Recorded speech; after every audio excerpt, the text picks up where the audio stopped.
So when my book, Toward a Meaningful Life, was first published in 1995, the previous century, previous millennium, the book publisher, William Morrow, sent me on a book tour. I didn't know what a book tour was at the time. I learned quickly. It was initially 20 cities. It ended up being 90 cities. At the time, you traveled to these different cities. It was all scheduled by the publicist at the publisher. A scheduled talk in the evening at a local Barnes & Noble or independent bookstore. Borders existed as well. There was a big chain, Borders. But through the day, you did interviews. There was print interviews and radio interviews and television interviews, and that led to the event in the evening was a book signing. I would speak, and then afterwards people would come over and I would sign the book. This was in a city in St. Louis, Missouri, and the event was attended by thousands of people, not because of me, just for the record. There was a memorial evening then for Prime Minister Rabin from Israel, who was assassinated. So many people came out, but I was the scheduled speaker before that was scheduled, so therefore I was the speaker.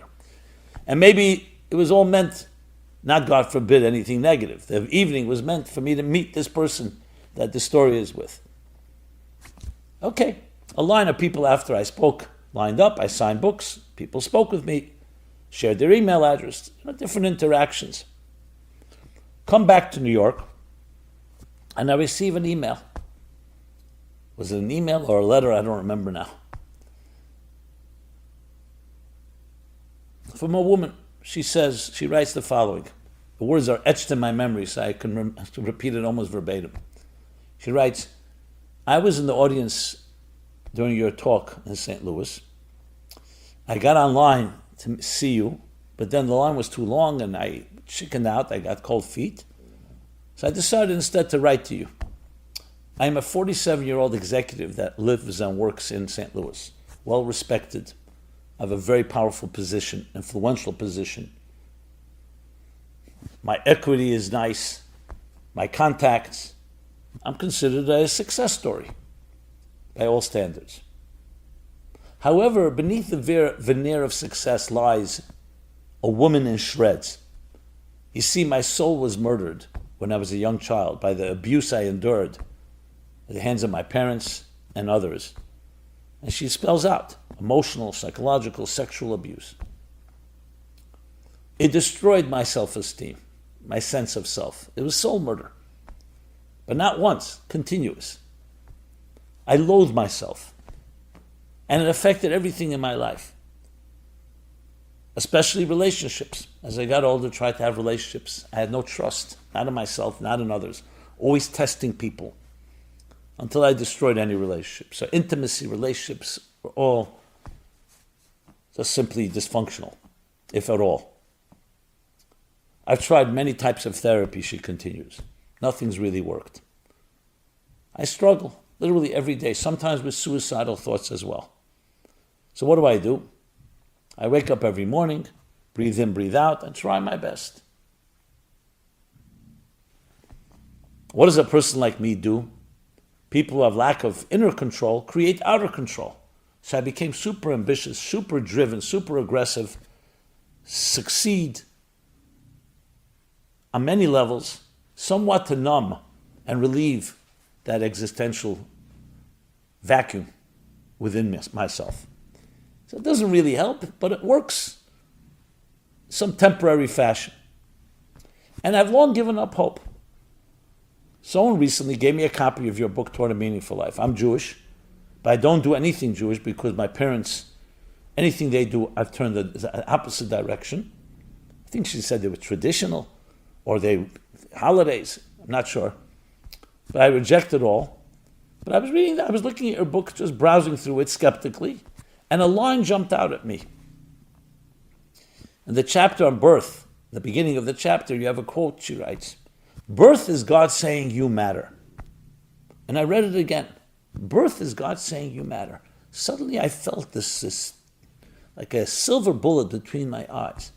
Touched a deep chord inside me. Birth is God saying you matter. And I read it again and again. And I will continue reading this line the rest of my entire life. Suddenly at 47 years old, I came to discover the true secret of value.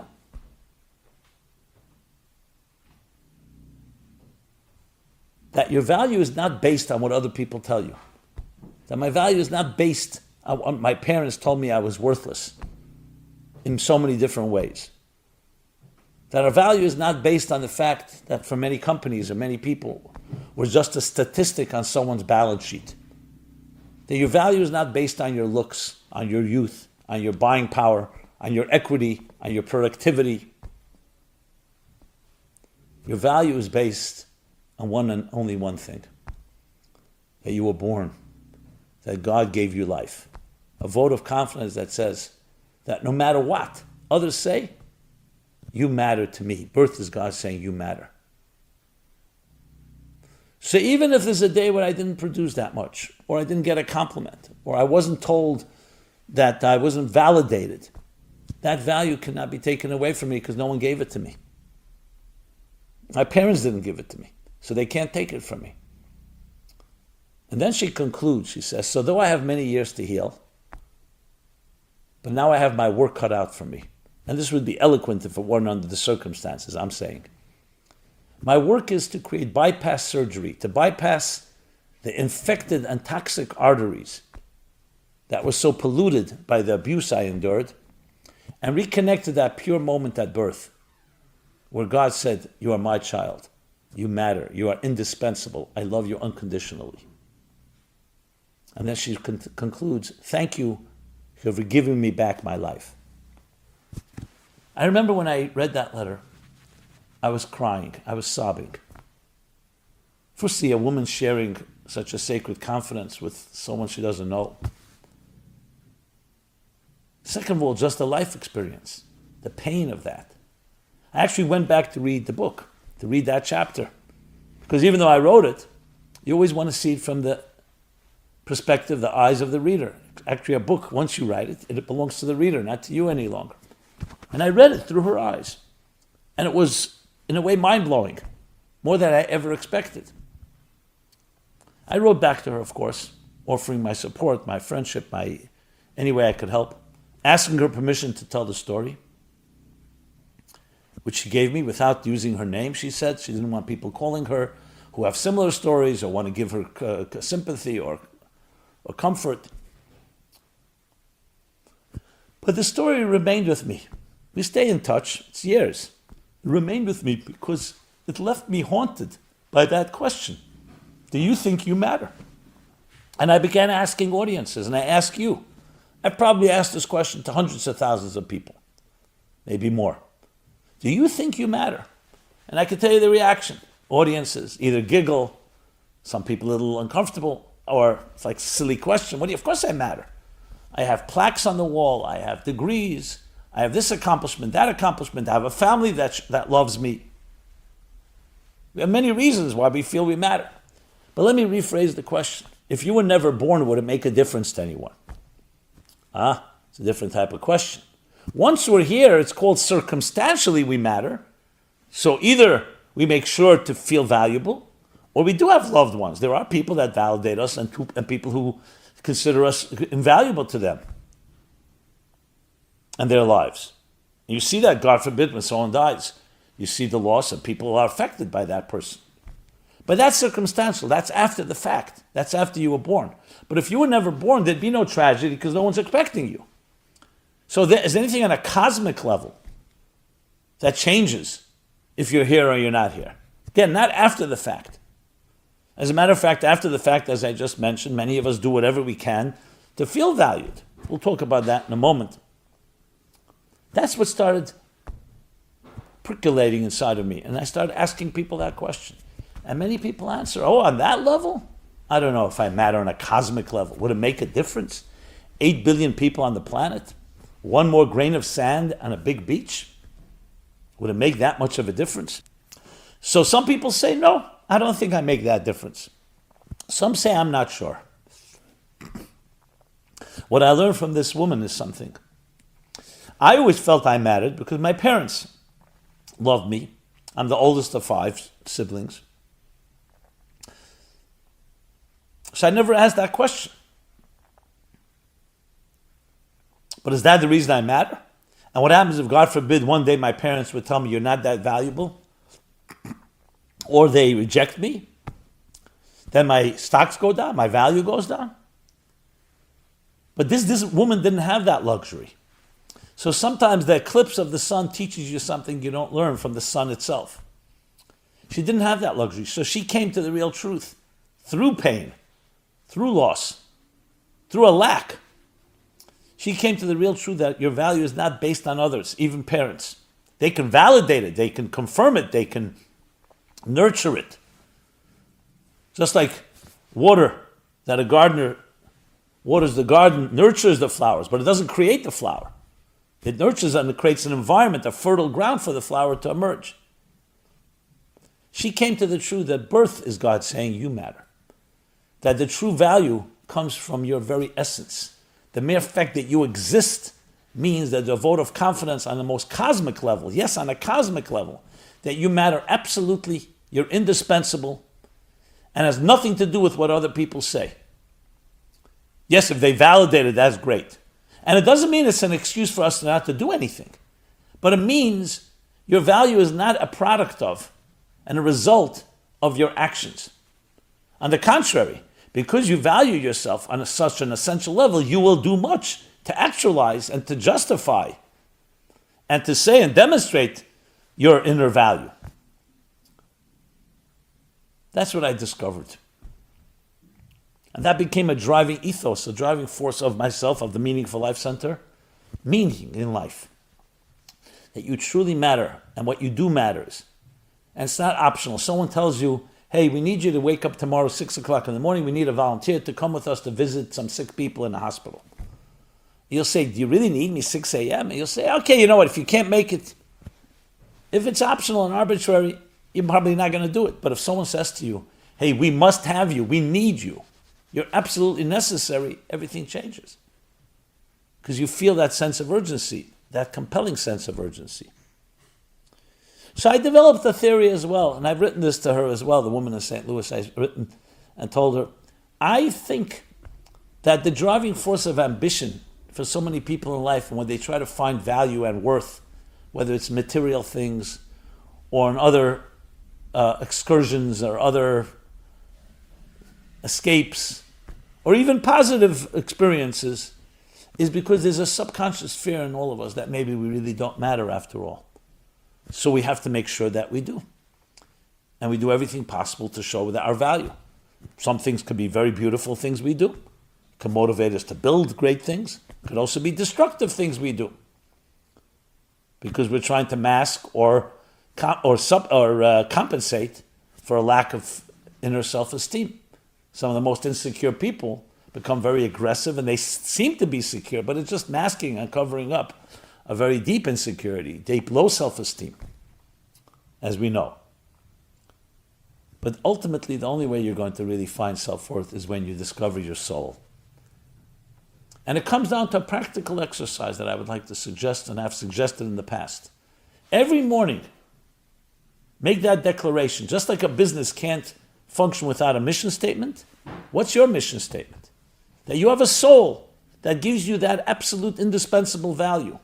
Birth is God saying you matter. So when you wake up in the morning, there's that one line prayer, chant, meditation, Moda'ani. Thank you for returning my soul to me.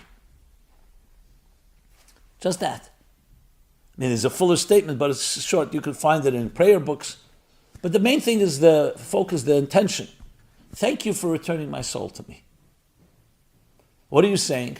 First of all, it's a statement of gratitude and humility. You're not self-made. Secondly, it's a statement that you are put here for a reason. You're on a mission. Thank you for renewing my contract. Thank you for making me indispensable. Thank you for giving me a mission that I, and only I, can accomplish. Yes, that's what it means. That you matter, not on a circumstantial level, not on a productivity level. That's all an outgrowth of value. You matter because you are sent here to accomplish something that only you can accomplish. The unique song, the unique light that you emanate, that you give off. And then it also triggers, once you acknowledge that in the morning, that through the day you're going to look for ways. How can I express my soul? I meet someone, make it a more soulful experience, more personal, kinder, gentler. And it can be done both cognitively, emotionally, behaviorally. It's a mindset, but it's also based on your feelings and actions of living a life from inside out. Your inner value of your soul drives what you do. Now this takes work, but a good beginning is to start with that one line meditation every morning. Birth is God saying you matter. That's how you find your real self-worth. And you have it right now. All the advertisements that try to sell you things, none of them are going to say birth is God saying you matter, because then there's no product to sell. They have to sell you something, a product, a service, a look, a journey. Here, this is something you have. It's your own birthright. You're not going to buy it on a shelf. It's not something you can purchase. It was given to you. Now you have to discover it. Now again, if our parents and our environments validated, supported that, reinforced that, of course it would be easier. But that doesn't mean that you can't find it, because it's right there. And then look for people that validate that. Many of us have on our contact list, I'm sure, individuals that always know how to throw cold water and skepticism on anything hopeful in your life. You have come up with a good idea. It's not going to work. I've been there. You're naive. Find people that validate you, that say, oh, wow, great. Embark on that journey. Try something new. I believe in you. Believe in yourself. This, my friends, is how we build the self-worth that we already have within us. So we're not discovering it, we're uncovering it. Thank you so much. This has been Simon Jacobson, Meaningful Life Center, meaningfullife.com. Love to hear your thoughts, your feedback, your suggestions, your ideas. And please share this. And please subscribe to our growing YouTube channel. Be blessed and be well. And remember, you are indispensable and we all need each other. The cosmic symphony is not complete without each of us doing our part. So it's a great honor to jam and cross-pollinate and interact and interconnect with you. Thank you so much. Be well. This program is brought to you by the Meaningful Life Center. Please help us continue our programs. Make even a small contribution at meaningfullife.com/donate.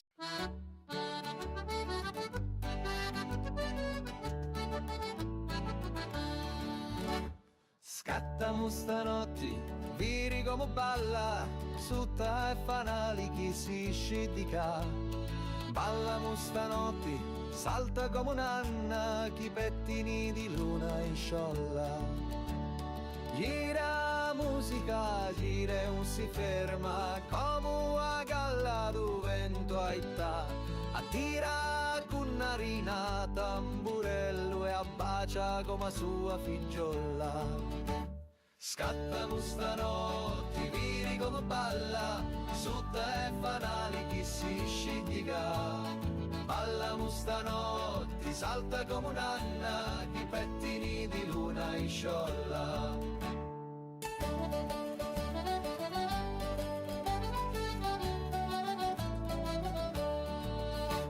Sinni e tunu, i voti si danno, tu na poco gli peputia.